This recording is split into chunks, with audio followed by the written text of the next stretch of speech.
Hi, good morning, everyone. How are you doing? My name is Juan from Inspire Growth, and I welcome you to a great episode of Growth Hacks Experiences. Today, we are honored to have our fellow coach, a friend, Tonje.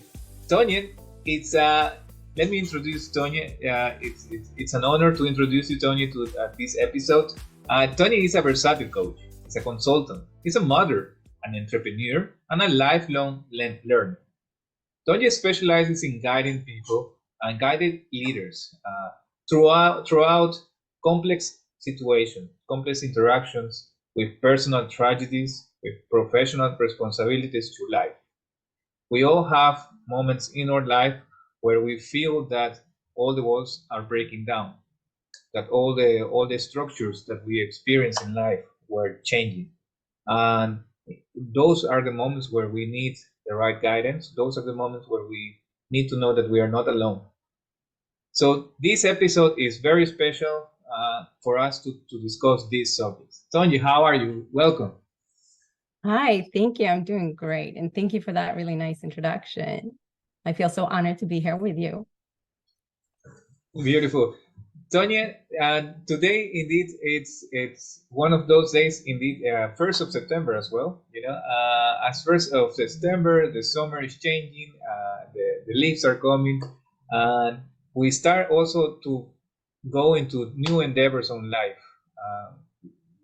As fellow coaches, we both were in the Mind Valley network, and now we start also with new steps in where are we going with these changes that we want to bring into the world.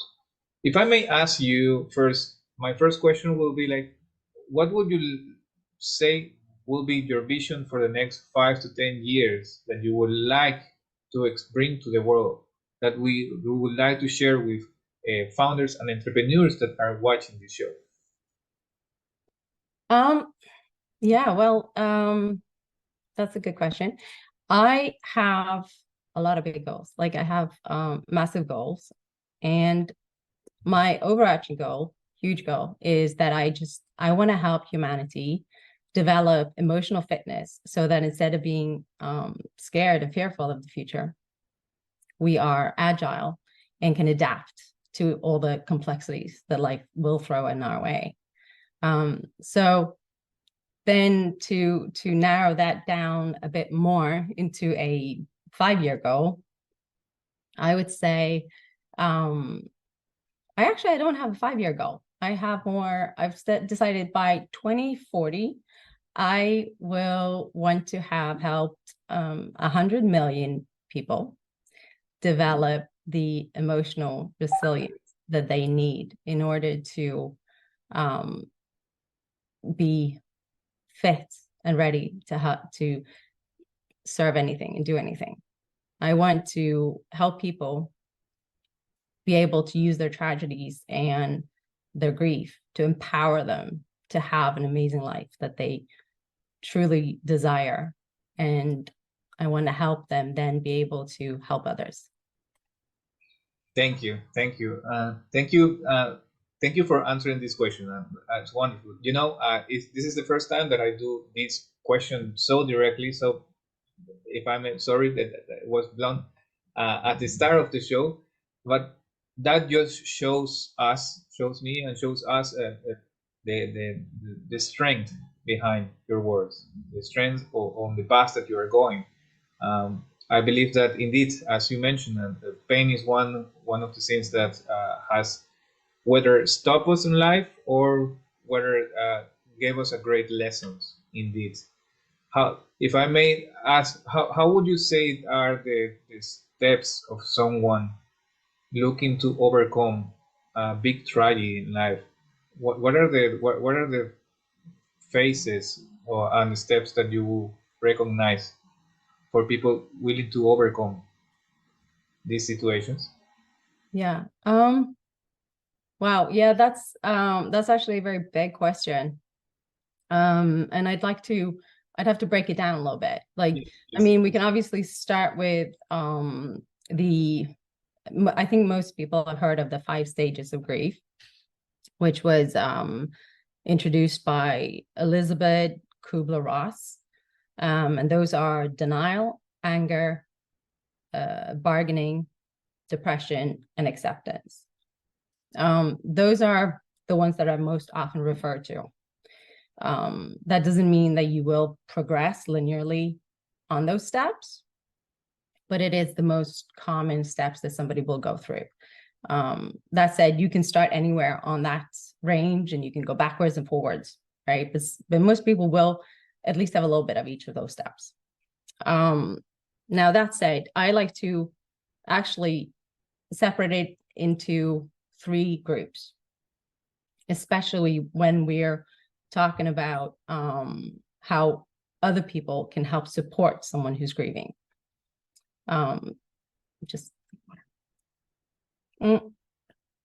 So yeah, so when you're trying to help somebody who's grieving, I think it's a bit more beneficial to think about 3 groups. And I would say you have deep grief, which is the initial, really tough, hard grief, right?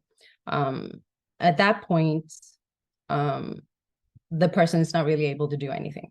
Like, they're not able to start working on themselves. And, so ideally in that stage, the best would be if society around as a whole were able, or the people close to them were able to know how to act with them to best support them. And it would be their steps to take, right? Secondly, I would say it's the stage where you're being receptive. Now, you're still suffering a lot, you're still in a tremendous amount of pain, but you're becoming open to the fact that you have to keep living, you have to keep going. And at this stage, I think this is when it's important to take action. And for anybody who is in this stage and is interested, I have a short, easy guide, 5-step guide that's something that you can find on my website. And then after that, I believe that you come to either resignation or enlightenment. And again, it can be both, or it can be one and then the other. For me, it was first resignation. Life kind of just comes back in, you're forced to go back, you try to go back to work, back to your old life, and just keep on going. And that's what I call resignation, because that old life doesn't fit you anymore. And I think that's the case for most people who experience some huge event in their life. You change, so the old life doesn't suit you anymore. So then what we want to get to, and I've been lucky to get to, even though it's taken me a long time to get here, is the enlightenment. I lost my daughter in 2018, and for me, it put my life in a new perspective. Like, it completely shattered the reality I had, and now I see the beauty in life every single day, and I see the importance of living in the present. So yeah, that was a long answer to your question. I love it. But did that answer your question? Yes. And if you don't mind, I would love to dig in a bit more. Mm-hmm. Indeed, we're going to make sure to place the information about your website and the guides that people can have from your website in the terms of these steps.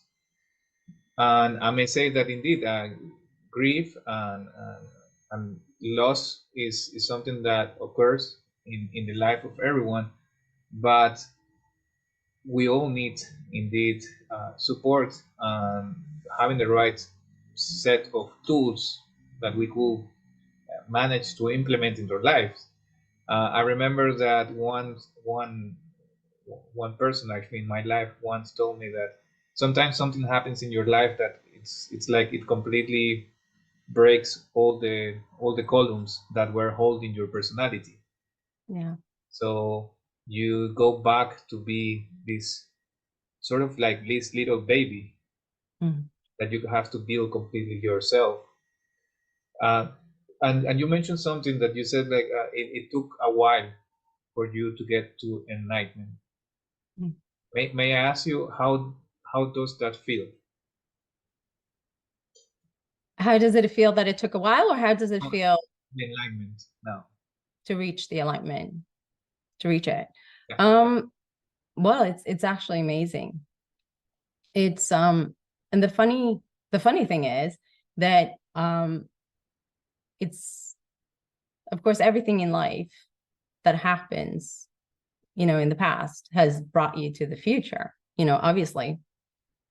But for me, the funny thing was that I've always had a passion to help people.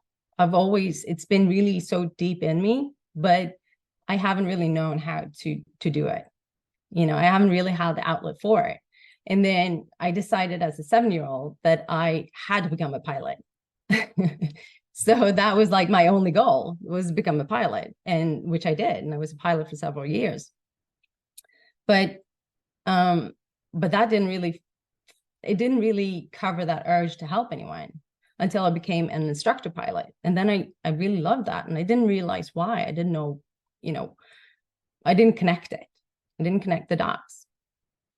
And then I changed careers. I've done several other things, but I've never really covered that itch, so to say. And then after my daughter died, I really quickly realized that, like I said, life gets another perspective. And I realized that I have to make my life mean something. If I'm going to continue, it has to have like purpose. I have to do good in the world. I cannot just go back to doing whatever job. It has to have a purpose. It has to have a greater good to it. But I still didn't know why. I didn't know. Well, I knew why. I didn't know what it would be. So I was, I guess, lucky enough to be able to really dedicate my time to doing personal growth, and that's what I did. So I did 5 years of pretty much full-time deep dive into anything I could come across of personal growth. And then that was what brought me into coaching and introduced me to, coaching at all. When I hired my first coach myself, it was actually in a group setting, and I didn't even know what coaching was. I had no clue. I was just in a very dark pit of my life, and I was developing social anxiety, and I just knew I had to get out. So I saw this group coaching thing. I was like, well, at least that forces me to talk to someone. So that was my first like introduction to coaching, and it just clicked. And throughout all the personal growth I've done, that urge to help someone and do good has just gotten stronger and stronger. And in my own personal journey, coaching has been one of the apps. Well, it actually has been the most valuable thing that I've done on my journey. And then it was just so apparent that, oh, that's what I need to do. Like, that is how I can help others to overcome their traumas much quicker than what I did. Most people can't spend 5 years personal growth deep dive. So yeah, it feels amazing. Yeah, indeed. To a certain perspective, indeed, every single moment that you had so far in your life, being a pilot, wow, as well. Yeah. I mean, all that, like that control that you had to have in all these situations, uh, makes you unique to what you Yeah, are doing now. my mother used to say she raised a potato. So, and usable for anything. I used to think, oh, great, so I'm usable for anything, and I'm really bland on my own. But I like to think that I've picked up a lot of seasoning and sauce on the way. Yeah, great, great. So, in yes, and if I may say, your daughter must be proud, and you have more children as well, as I know. I do. Yeah, I do. I've got 3 more. How do you see now, being as a mom and a coach? Is that similar, or do you see some new implementations in, in the daily life with your family from the business coaching? Um, oh, I think it's hugely valuable. But at the same time, I mean, obviously, I use coaching with my kids. I try not to use it with my husband. I try to keep it conversational. But with my kids as well, it's important to differentiate it.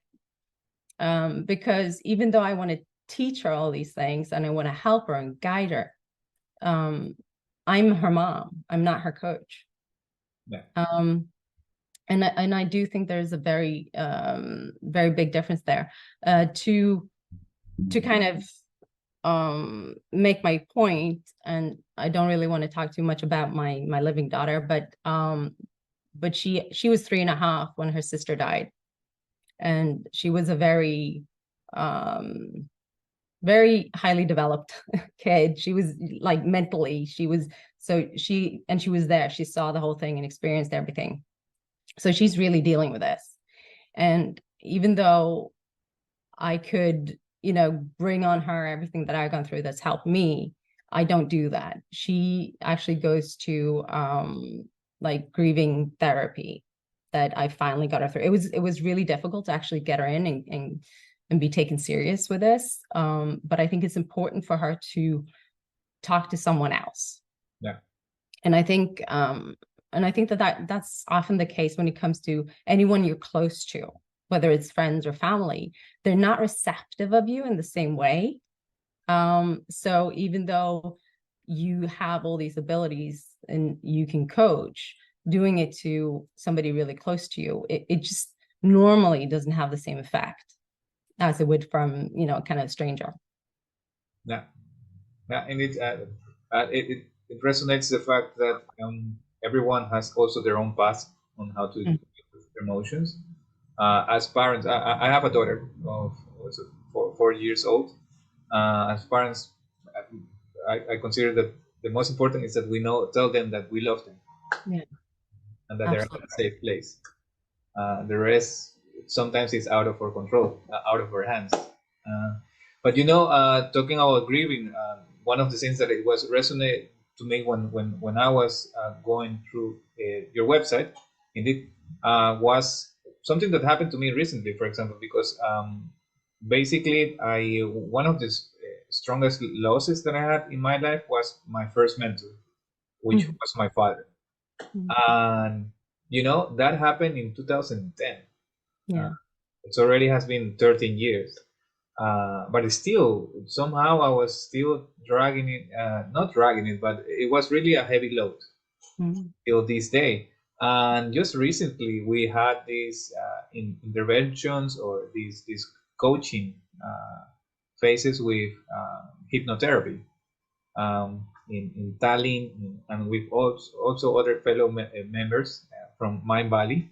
And somehow that was also interesting how to see actually that there sometimes actually we also need to reprogram ourselves to let loss go their own go their life, or not I would say like balance or life with, let's say, the way I understood it is that actually reprogramming is about balancing emotions. So if you have something that actually is too hard on your life, you should bring something positive to it as well. How do you see it from the emotional part? Let's say, for example, for a grieving struggle. Well, first off, thank you for sharing that. All loss is difficult, but it's all personal. So there is no scale when it comes to loss or who you lose. It's all personal. So thank you very much for sharing your story.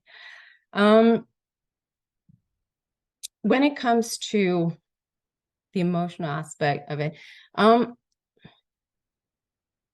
me, I'll tell you this way. For me, my biggest epiphany that I had, that really opened up the doors for me was, I was actually out on a walk with my dogs, and I was listening to an audiobook. I've forgotten what book it was, but there was one thing in that book that really grabbed my attention. And because the author was saying that, he was saying that our natural state of being is happy. And you have to remember, I'm listening to this audiobook, and I'm not happy. I'm just living.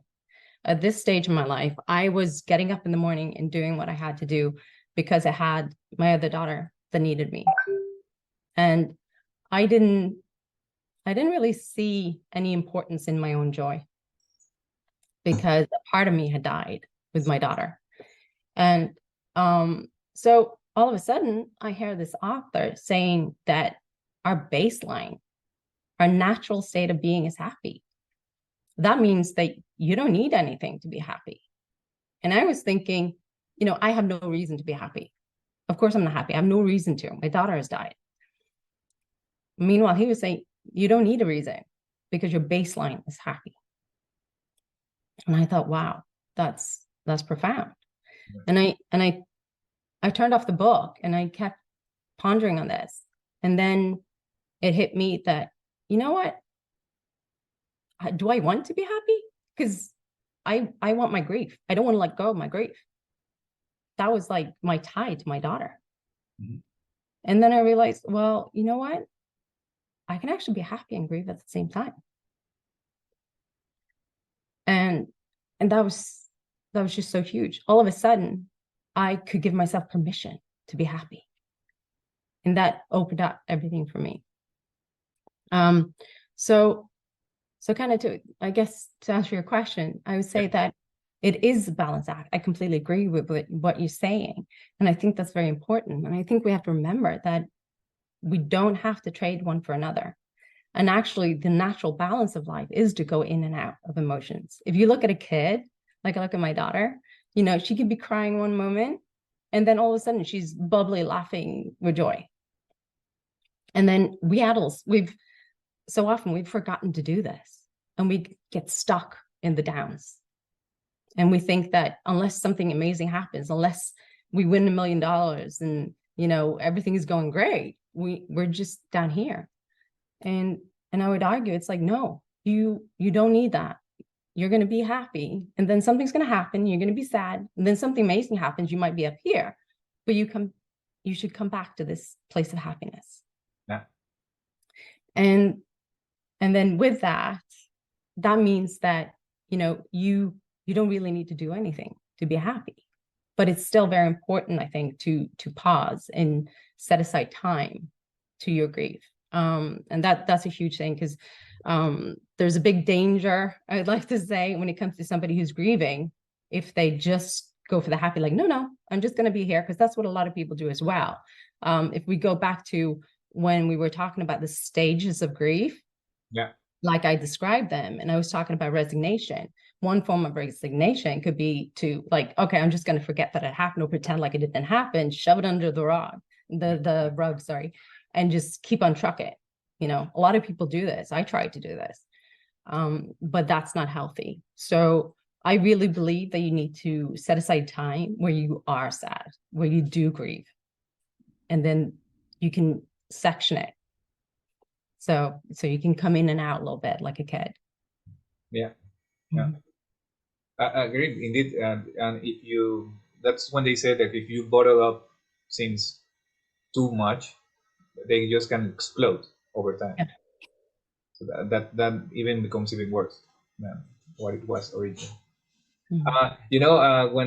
When Madeleine, my daughter, was born, it also resonated the fact that she came to life and she was crying, and I think it took like 4 weeks, maybe 4 weeks for her to smile for the first time, and that was also an interesting idea of, like, wow, in reality, things that hit us with sadness, they're just part of life, but we can teach ourselves to smile. Oh, yeah. And actually, on that note, like, just putting a smile on your face is so valuable, right? Even because if you're stuck in a funk and you just smile, just physically moving the muscles in your face into a smile sends signals to your brain that will make you feel better. Super.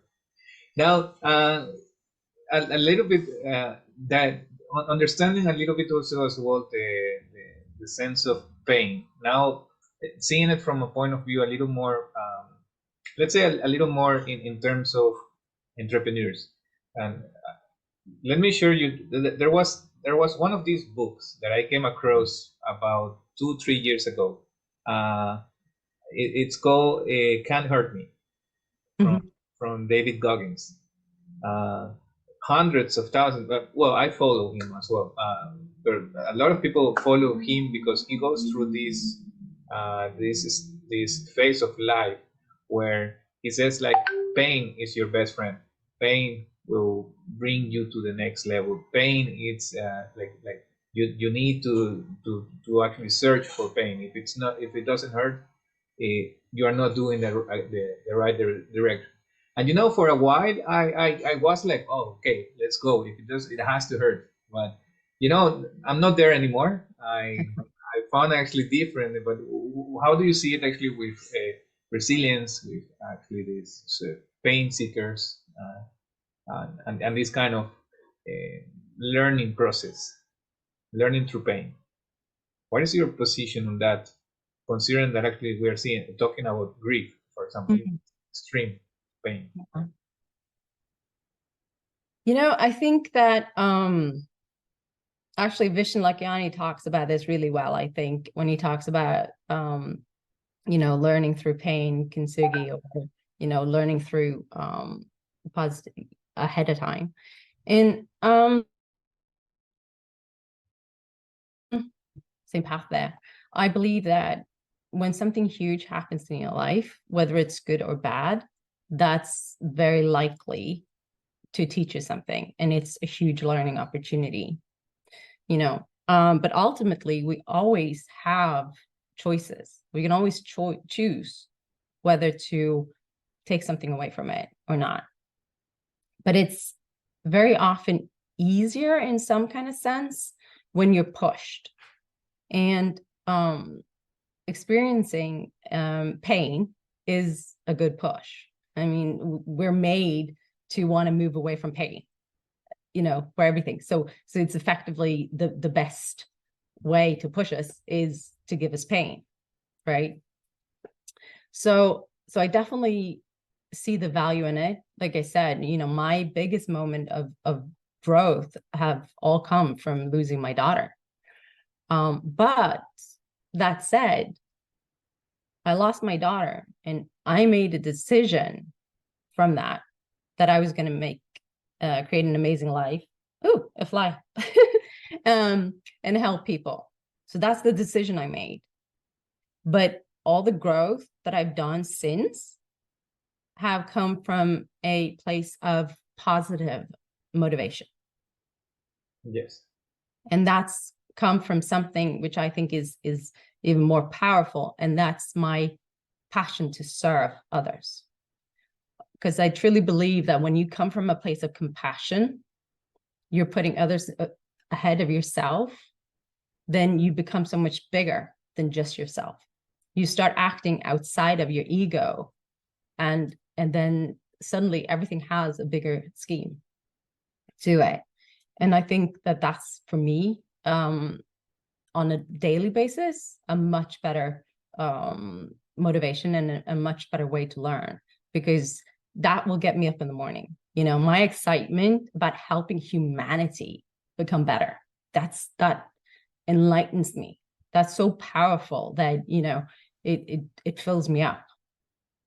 Whereas if it's like, oh, I really need to learn how to use this program so that it's easier to do my taxes, which I hate to do. It's a place of pain. I'm motivated to do it, but it's not, it's a short term. That might not have been the best example, but yeah, I think that it can definitely have its merits. It definitely works with pain at times, but not always. So if you can come from a place of look for compassion instead, I think that's much stronger. Compassion and service. Beautiful. Tonje, that has been amazing to hear. To hear. Thank you for sharing this. I'm going to make we're going with Growth Hacks Experience with the team here. We're going to make our biggest effort to make sure that actually this message comes across to people that needs it.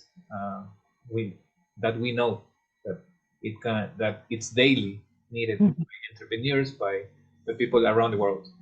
Tonje, if anyone if someone actually from our community would like to get in touch with you, how will be the best way? Well, they can find me on pretty much all the social medias at Tonje Wyn Jones, or go to my website, which is tonjewynjones.com. It's a bit of a mouthful, so I guess if you put it in this description, it'd be a little bit easier. But yeah, it's just my name in one word. Super. Tonje, it has been an honor. Thank you very much. Thank you. Thank you so much for having me. It was really enjoyable talking to you. Super. Thank you, everyone. It is wonderful to see everyone actually to come back and share with us. If you have any question, please, for Tonje, for me, just leave it in the comments. We'll make sure to give it to Tonje. We're going to put all the information about Tonje's website and all the products that you can actually, not more products, all the wisdom that she can share with you in the moments in need. And if you liked what we share every week, please don't forget to subscribe. Tonje, have a wonderful day, everyone. Thank you.